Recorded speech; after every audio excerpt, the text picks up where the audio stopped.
What up, though? Welcome to Notoriously Opinionated.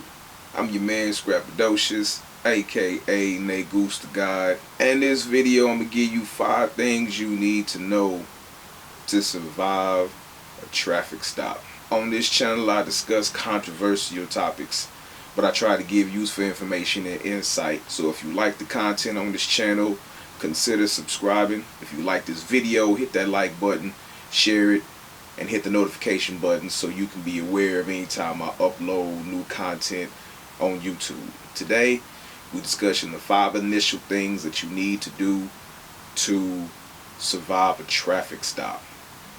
Disclaimer, I'm not a lawyer. I am a certified paralegal, but I am just giving you information. I am not giving you legal advice. So, with that being said, let's get to the video. Let's go.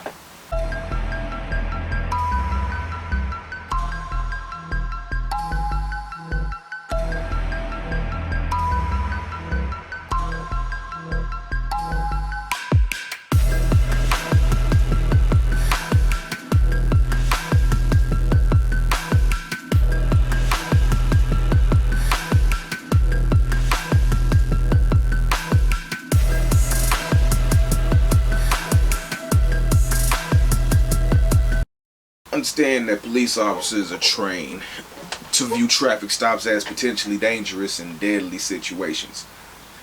That mentality causes for a lot of negative encounters, especially with marginalized people. Alright, so let's get to this list. Number 1. So, I put this one first because to me it's the most important one, and I didn't want to lead up to some dramatic end. And then get to the last one, but last but definitely not least, nah, damn that. I want you to know this off the flip. Number 1, you have the right to remain silent. Period. I suggest you use this right. This is how people get caught up, running their mouth, and the next thing you know, you being arrested. Right? Be quiet. Maintain your right to remain silent. I realize all of you have the right to remain silent, but some of you do not have the ability, right? So if you decide you're going to talk, then 9 times out of 10, it's likely you're going to be going down faster than Mary J. Blige. I'm going down. I'm going down. Number 2, be safe, right? If you're pulled over by police, you have the right to place yourself in a safe situation.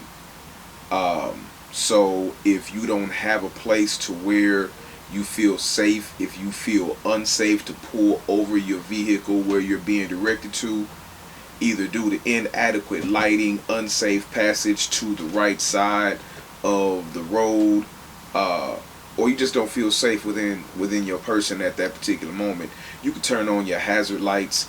That lets the officer know that you're searching for a safe place to park, right?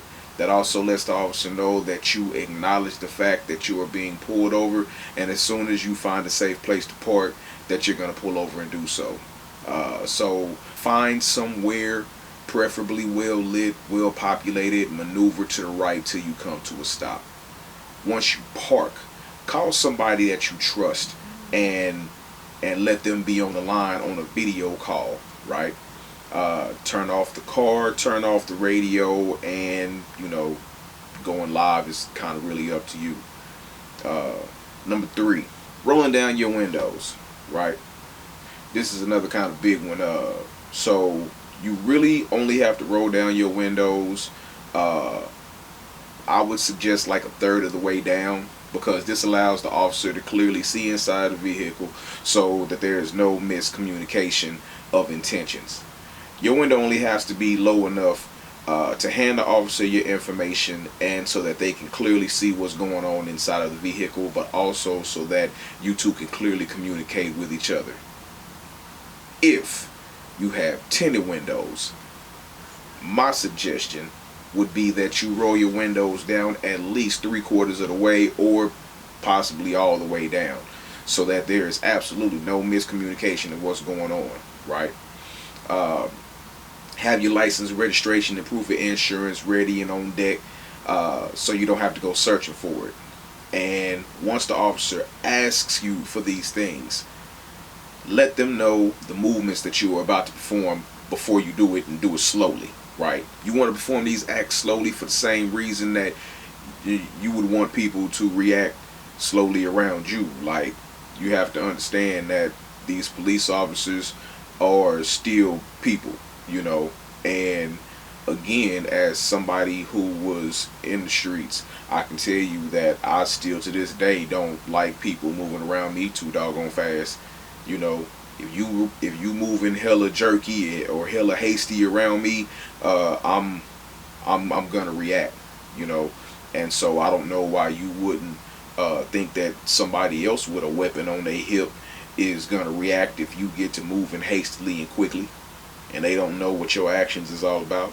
They, at the end of the day, they people too, and they gonna react the same way that you would react in certain situations. Police react to quick and hasty movements just as you may, right? Defensively. Drivers' hands should be on the steering wheel, and passengers' hands should be either on the dashboard or somewhere visible. Number 4, getting out the vehicle. This for some reason seems to be a big one too. I see a lot of videos about people, getting into scuffles with police about not wanting to exit the vehicle.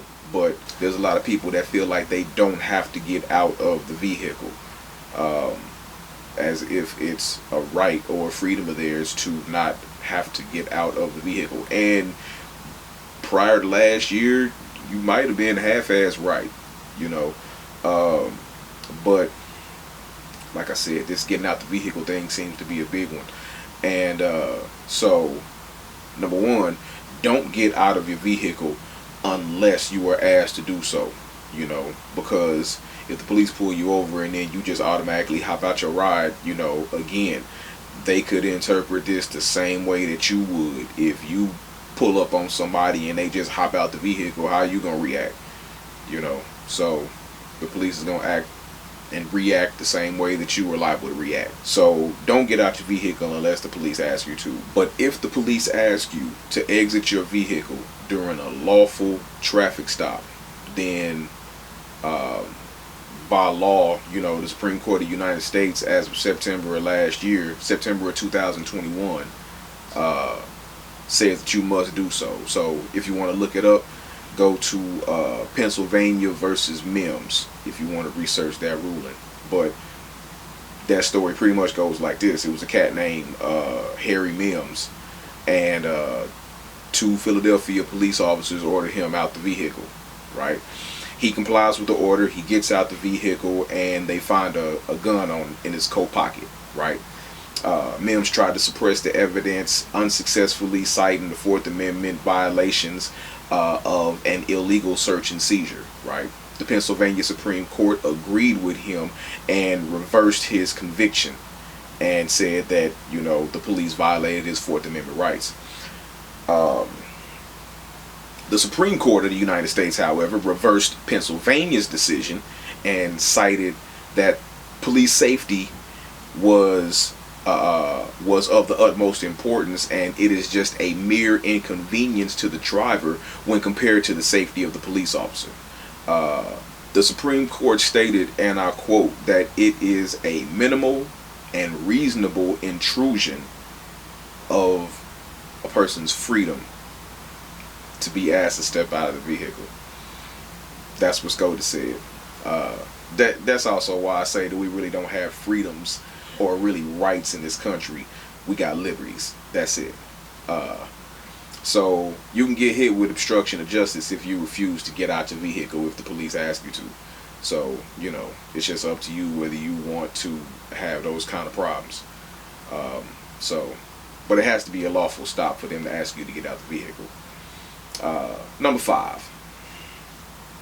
Searching your vehicle. Unless you are on probation and parole, the police have to have probable cause to search your vehicle unless you give them permission.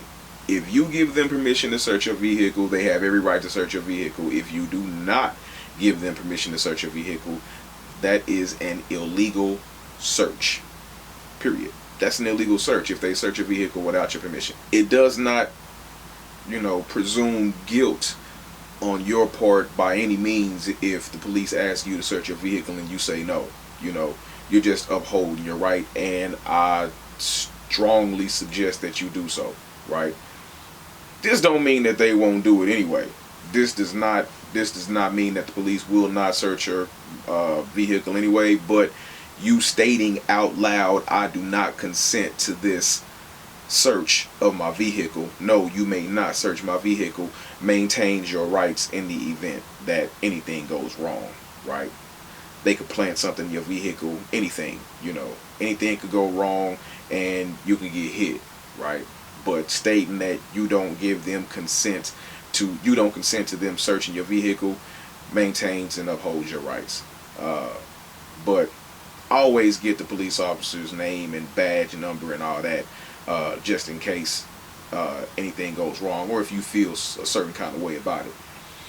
Alright, so these were the 5 things you need to know to survive a traffic stop, especially as a marginalized individual. These are meant as best practices, man, so, you know, just take it like that. The goal is to make sure you make it home to your family at the end of the day, you know. So you want to make it home with your mind, body, and your criminal record intact, you know. So if you like this content, consider subscribing to the channel. If you like this video, give it a like, subscribe, share, you know, and then turn on those notifications so you'll be aware of every time I upload new content to YouTube, right? But until next time, it's been your man, Scrappadocious, aka Nagoose the God. And until next time, peace. I'm out.